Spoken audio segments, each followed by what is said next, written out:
আজকের আমার ভিডিও ভোগেনভেলিয়া গাছ বা কাগজ ফুলের গাছ নিয়ে। অক্টোবর মাসে বা শীত শুরু হওয়ার আগে ভোগেনভেলিয়া গাছ থেকে প্রচুর পরিমাণের ফুল নিতে গেলে এবং গাছের গ্রোথ সুন্দর করতে গেলে কি কি টিপস ফলো করতে হবে এবং কি খাবার প্রয়োগ করতে হবে, যে খাবার প্রয়োগ করলে আপনারা কিন্তু শীত শুরু হওয়ার আগে এই ভোগেনভেলিয়া গাছ থেকে প্রচুর পরিমাণে ফুল পেতে পারবেন। বোগেনভেলিয়া গাছ এমনই একটা গাছ যা কিনা শুধুমাত্র বর্ষাটুকু ছাড়া সারা বছর ফুল দিয়ে যায়। এই গাছ হার্ডি গাছ, খুব সহজে মরে না। তো এই গাছ থেকে প্রচুর পরিমাণে ফুল নিতে গেলে যে টিপস আমাদের ফলো করতে হবে সেই টিপসগুলো চলুন একটা একটা করে জেনে নেওয়া যাক। নমস্কার বন্ধুরা, আমি সোনালী আর আপনারা দেখছেন সোনালিস গার্ডেন। বোগেনভেলিয়া গাছ বা কাগজ ফুলের গাছ কিন্তু ফুল সানলাইট ভালোবাসে, তাই যেখানে সকাল থেকে সন্ধে পর্যন্ত রোদ থাকে সেই রকম জায়গায় বোগেনভেলিয়া গাছকে রাখতে হবে। আপনারা যদি এই গাছ শেডে রাখেন বা 1 থেকে 2 ঘন্টা যেখানে রোদ আসে সেই রকম জায়গায় রাখেন, তাহলে কিন্তু এই গাছ থেকে ভালো রকমের ফুল পাওয়া যাবে না। বোগেনভেলিয়া গাছ ছায়াযুক্ত স্থানে একেবারেই রাখবেন না।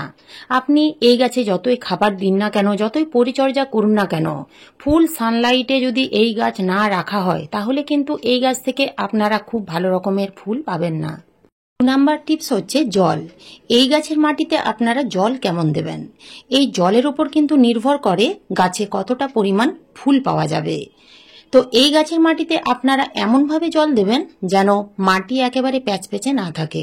মাটি যখন দেখবেন একেবারে শুকিয়ে গেছে, পাতাগুলো একেবারে নুয়ে পড়েছে, তখন আপনারা এই গাছের মাটিতে টব ভর্তি করে জল দেবেন।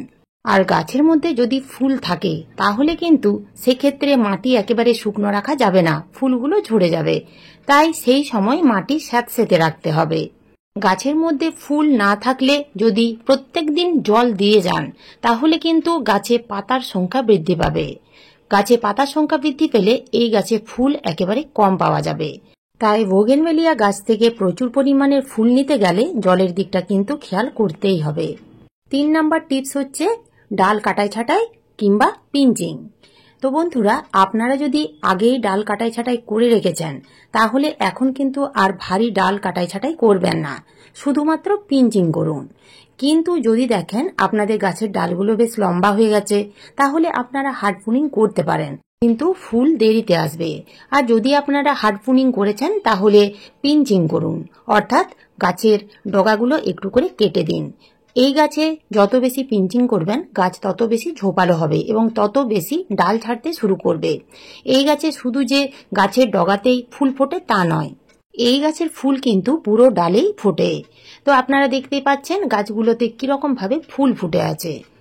4 নাম্বার টিপস, এই গাছ থেকে প্রচুর পরিমাণে ফুল নিতে গেলে আপনাদের যে একটা কাজ করতেই হবে তা হলো, যদি দেখেন আপনাদের বোগেনভেলিয়া গাছ পুরো সবুজ পাতায় ভরে গেছে তাহলে বেশ কিছু নিচের দিকের পাতা এইভাবে তুলে ফেলুন এবং যত বেশি গাছের পাতা কম রাখা যাবে সেই গাছ থেকে কিন্তু তত বেশি পরিমাণে ফুল পাওয়া যাবে। 5 নাম্বার টিপস, গাছের রিপোর্টিং। যদি আপনাদের বোগেনভেলিয়া গাছ ছোট পটে আছে, পুরো শিকড়ে টব ভরে গেছে, তাহলে সেই ছোট পট থেকে গাছটিকে তুলে আপনারা বড় পটে রিপোর্টিং করুন। রিপোর্টিং করলে গাছের গ্রোথ সুন্দর হয় এবং সেই গাছ থেকে প্রচুর পরিমাণের ফুল পাওয়া যায়। 6 নাম্বার টিপস, গাছের মাটিতে খাবার প্রয়োগ। অক্টোবর মাসে প্রথম দিকে আপনারা বোগেনভেলিয়া গাছের মাটিতে কি খাবার প্রয়োগ করবেন, যে খাবার প্রয়োগ না করলে কিন্তু শীত শুরু হওয়ার আগে আপনারা কিন্তু এই গাছ থেকে ভালো রকমের ফুল পাবেন না। খাবার প্রয়োগ করার আগে গাছের মাটিতে যদি আগাছা থাকে তাহলে সেই আগাছা তুলে ফেলে দিতে হবে এবং যদি দেখেন মাটি একেবারে প্যাচপ্যাচে ভিজে আছে তাহলে কিন্তু 2-3 দিন সেই গাছের মাটি ভালো করে শুকিয়ে নিতে হবে, তারপরে সেই গাছের মাটিতে খাবার প্রয়োগ করতে হবে। তো এখানে দেখুন গাছের মাটি শুকনো আছে এবং খাবার প্রয়োগ করার আগে অতি অবশ্যই গাছের মাটি একটু আলগা করে খুশে নিতে হবে। খুশে নেওয়ার পরে খাবার প্রয়োগ করা উচিত। প্রথমেই যে খাবার দিতে হবে তা হলো পুরনো গোবর সার। আপনাদের কাছে যদি ভার্মি কম্পোস্ট থাকে তাহলে ভার্মি কম্পোস্ট দিতে পারেন। 10 ইঞ্চি টবের জন্য 1 মুঠো দেবেন। গাছের গ্রোথ যদি সুন্দর থাকে তাহলে বেশি পরিমাণে পুরনো গোবর সার কিংবা ভার্মি কম্পোস্ট অর্থাৎ নাইট্রোজেন যুক্ত সার দেবেন না, 1 মুঠো দিলেই যথেষ্ট। এরপরে আমরা যে খাবার প্রয়োগ করব তা হলো এই যে 2 থেকে 3 চামচ পাকা কলার খোসা গুঁড়ো। পাকা কলার খোসার মধ্যে থাকে প্রচুর পরিমাণের পটাশিয়াম, এছাড়াও থাকে বিভিন্ন পুষ্টিগুণ। এই পাকা কলার খোসার গুঁড়ো গাছের মাটিতে প্রয়োগ করতেই হবে বোগেনভেলিয়া গাছ থেকে প্রচুর পরিমাণের ফুল নেওয়ার জন্য। এরপরে আপনাদের গাছের মাটিতে যে খাবার দিতে হবে তা হলো নিমখোল। নিমখোল একদিকে যেমন সার হিসেবে কাজ করবে, অন্যদিকে তেমনি পোকামাকড় দূর করবে। সাদা কালারের যে চিনির মতো দানাগুলো দেখতে পাচ্ছেন, এগুলো হচ্ছে এপসাম সল্ট বা ম্যাগনেসিয়াম সালফেট। হাফ চামচের থেকে একটু বেশি নেবেন, মোটামুটি 2 গ্রাম নিলেই যথেষ্ট।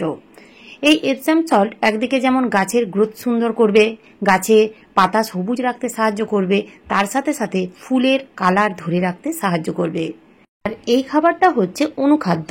এই খাবার আপনারা দিতেও পারেন, নাও দিতে পারেন, তবে দিলে খুব ভালো হয়। হাফ চামচের থেকে একটু বেশি নিয়েছি অনুখাদ্য। প্রত্যেকটা খাবার খুব ভালো করে মিশিয়ে 10 ইঞ্চি টবের জন্য পুরোটাই দিয়ে দিতে হবে। এই খাবার অক্টোবর মাসে কিন্তু দিতেই হবে এই গাছ থেকে প্রচুর পরিমাণের ফুল নেওয়ার জন্য। খাবার মাটিতে প্রয়োগ করার পরে খুব ভালো করে নেড়েচেড়ে আমাদের গাছের মাটিতে জল দিতে হবে। তো আমি এখানে কিন্তু প্লেন জল দেব না, এই প্লেন জলের সাথেই মিশিয়ে নেব হাফ চামচের থেকে একটু বেশি হলুদের গুঁড়ো। এই হলুদের গুঁড়ো দিয়ে জল গুলে আমরা যদি গাছের মাটিতে দিই, তাহলে গাছের মাটিতে থাকা ফাঙ্গাস দূর হয়ে যাবে এবং বিভিন্ন ধরনের পোকামাকড়ের হাত থেকেও গাছগুলো কিন্তু রক্ষা পাবে। তো আমি দেখুন এইভাবে খাবার প্রয়োগ করার পরে মাটিতে এই হলুদ গোলা জল দিয়ে দিচ্ছি। এই হলুদ গোলা জল দেওয়ার পরে আমরা কিন্তু পরের দিন আর গাছের মাটিতে জল দেব না, যতক্ষণ না পর্যন্ত মাটি খুব ভালোভাবে শুকনো হচ্ছে। 7 নাম্বার টিপস হচ্ছে এই গাছে ফাঙ্গিসাইড স্প্রে করতে হবে।